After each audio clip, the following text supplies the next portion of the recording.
더불어민주당 원내대변인 강유정 브리핑 시작하겠습니다.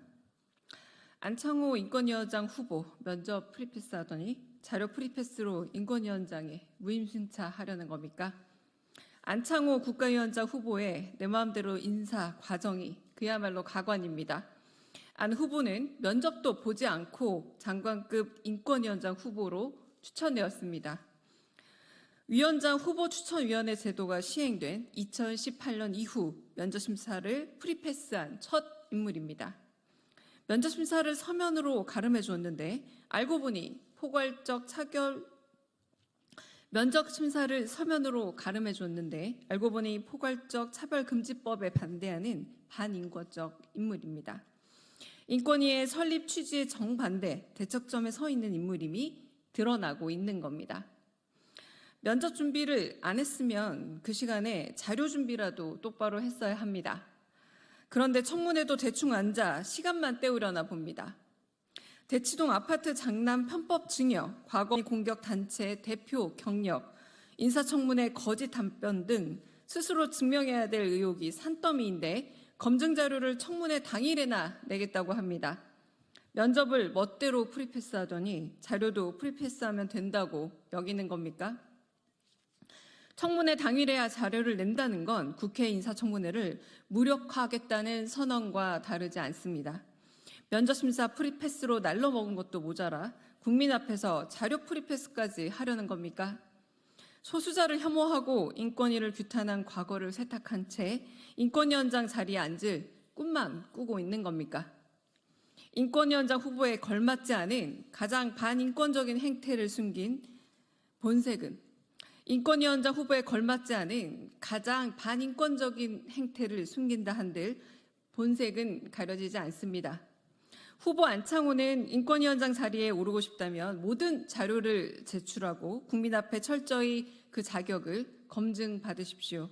멋대로 써먹는 프리패스는 무자격, 무임승차입니다. 민주당은 안 후보가 반인권적 부적격 후보임을 낱낱이 밝혀 김용원 이충상으로 이미 초토화된 인권위가 나락으로 치닫는 것을 막아내겠습니다.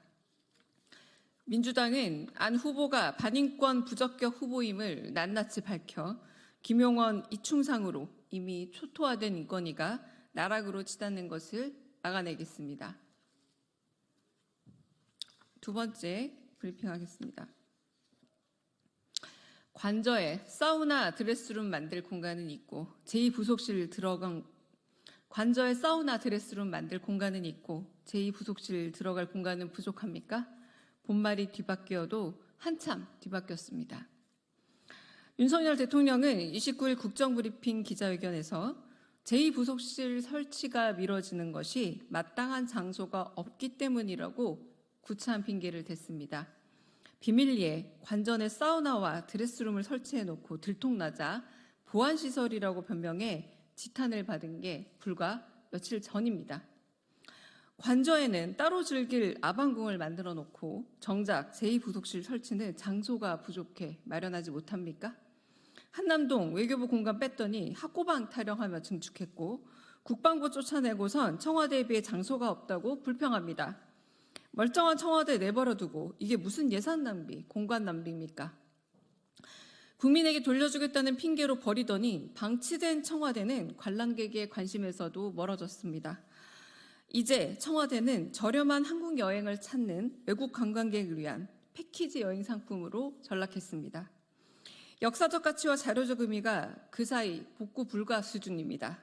능력도 없는 문체부와 윤석열 정부는 청와대 활용에서도 또 한 번 무능을 입증했습니다. 결국 무리한 졸속 용산 이전이었습니다. 천문학적 혈세 낭비, 인근 주민의 교통체증 불편, 소원공에 이르기까지 멋대로 이전한 결과의 고통은 죄다 국민들 몫입니다.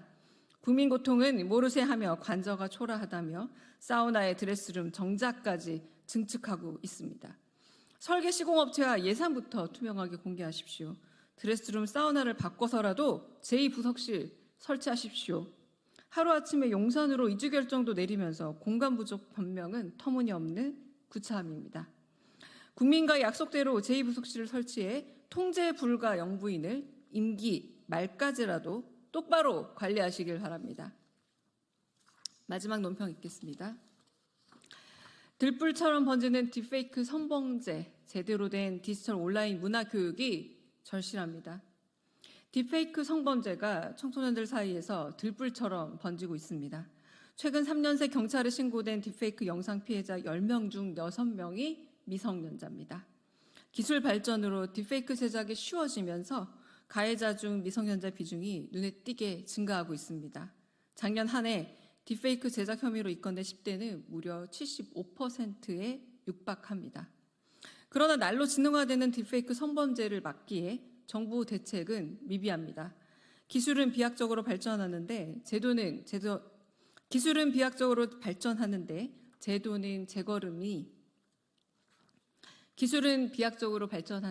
제도는 제자리 걸음이니 수사기관을 통한 처벌에만 의존하고 있습니다. 그부와 스승, 친구와 동기가 피해자가 될 수 있는데도 속수무책 불어나는 피해만 쳐다볼 뿐입니다. 심지어 기술 발전이 법과 제도, 윤리가 못 따라가니 딥페이크 범죄 온상국이라는, 다시 읽겠습니다. 심지어 기술 발전이 법과 제도, 윤리가 못 따라가는 형편이니 딥페이크 범죄 온상국이라는 오명까지 뒤집어쓸 판국입니다. 온라인을 기반으로 한 딥페이크 성범죄 문제를 해결하기 위해 근본적 대응이 시급합니다. 무엇보다 학교 교육이 절실합니다.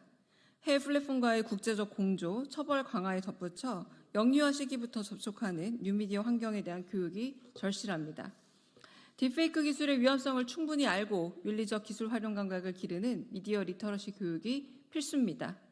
AI 생성 콘텐츠의 워터마크 표시 또한 의무화되어야 합니다.